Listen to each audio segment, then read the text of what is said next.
I think you learn some of those lessons definitely the hard way, you know. So it's and in a way you got to go through that to become who you are destined to be, if you will. One of the lessons I think I've learned that it's ultimately best to have as much control as possible.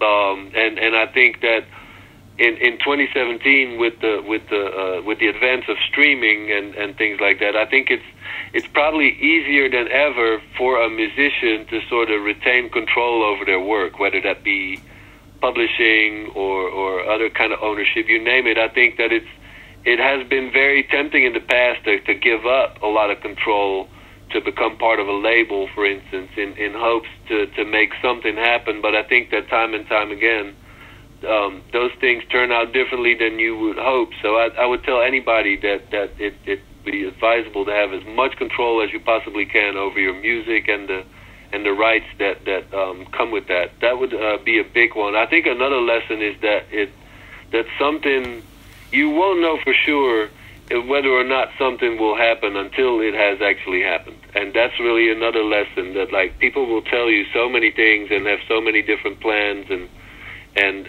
things going on, and really 9 out of 10 things just do not pan out. So you learn, even in that regard, you learn not to get excited until like you know for sure that something is happening, and that's really just to protect yourself, even if you know what I'm saying. So I mean, those are all little things that you learn as you go, you know, and you take from it what you can and let that make yourself a better musician, and in our case also a better businessman. I mean, we just got to ultimately pay the rent, so we also have to think in those terms, you know. I'm just touching up on that brief point about control.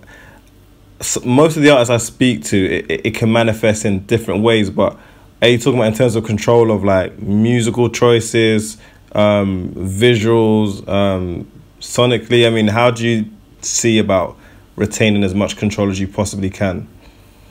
Yeah, I do mean that in every single possible way. So for one, definitely control over your musical choices and over the material that you choose to put out. I think it's very important to be authentic in 2017 as an artist. I don't think there's any need for any more carbon copies of anything. So if you have something to say, you better want to make sure that it's really you saying it and that what you're saying is yours, you know. And I think that control goes like you said, to album art or branding. That's very important to us, like what an album cover looks like and what it doesn't look like, you know.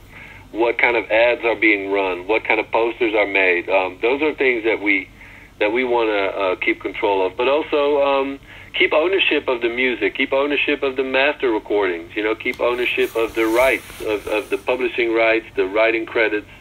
I think that the more the music industry is moving towards that sort of streaming model, it's very important that people are in full control over their music and are able to say yes or no to pretty much anything that comes their way, but that they are the ones that are able to call the shots and that there's not other people doing it for them.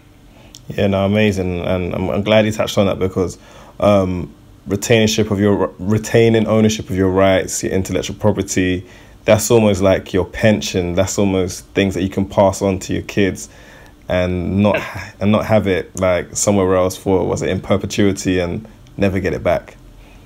Yeah, like perpetuity is such a good word that you mentioned, dude. Like they try to get you with stuff like that. You know, what they're asking you to do in some of these agreements is to sign away literally your rights like forever. That's what perpetuity means. It means like, you know, till eternity. And so you got to ask yourself, like, how can any deal that asks you to sign something that takes like not only your life but in eternity, that can never be a fair situation, you know. But it's also not a practical situation, because who knows what happens in 10 years, 20 years. So I always tell people, like, any sort of agreement that you do sort of enter into, let it be a shorter term. Let it be something of like 5 or 7 years, and if everybody's happy after those years, just add another term, but keep it overseeable and keep it practical.